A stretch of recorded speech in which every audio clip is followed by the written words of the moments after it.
फागुन जीजा अइले हमरा घर, संग में ललका पियर का के लेके कलर। ए जी सुनी ना, असो चढ़ते फागुन जीजा अइले हमरा घर, संग में ललका पियर का के लेके कलर। ऐसे डाली ना रंग जीजा थोड़े थोड़े, ऐसे डाली ना रंग जीजा थोड़े थोड़े। मोरे जीजा जी, मोरे जीजा जी धैले भरिया कबारी भोरे भोरे। सुन दीदिया रे जीजा धैले कबारी भोरे भोरे।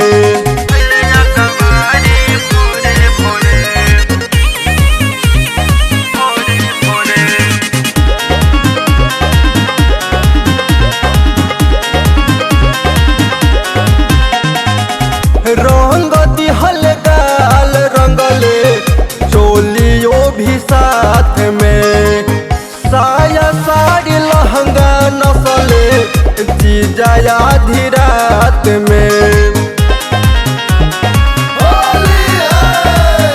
रंग दिहल गाल रंगले चोलियो भी साथ में, साया साड़ी लहंगा नसले जीजा आधी रात में। ऐसे डाली ना रंग जीजा थोड़े थोड़े, ऐसे डाली ना रंग जीजा थोड़े थोड़े। मोरे जीजा जी, मोरे जीजा जी धैले भरिया कबारी भोरे भोरे। सुन दीदिया रे जीजा धैले कबारी भोरे भोरे।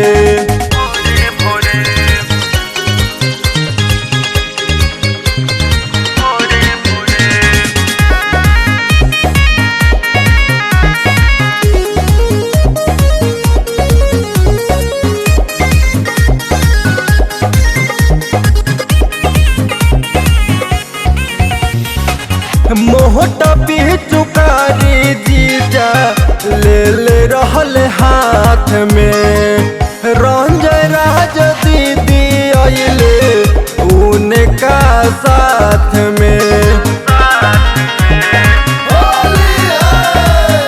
मोहटा पिचुकारी जीजा ले ले रहल हाथ में, रंजय राज दीदी अइले उनका साथ में।